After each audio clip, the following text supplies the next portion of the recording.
mobil kelihatan nggak oke gara-gara hal ini. Kondisi mika buram bisa ngebuat tampilan mobil terlihat kurang terawat dan berumur.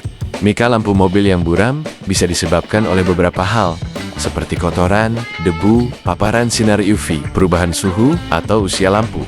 Kondisi ini bisa ngebuat cahaya lampu menjadi redup dan nggak fokus, sehingga mengganggu visibilitas pengemudi dan meningkatkan risiko kecelakaan. Jadi, kalau mika lampumu buram juga, segera bersihkan atau ganti ya. Kalau mau bersihin, bisa ke Autonetker juga.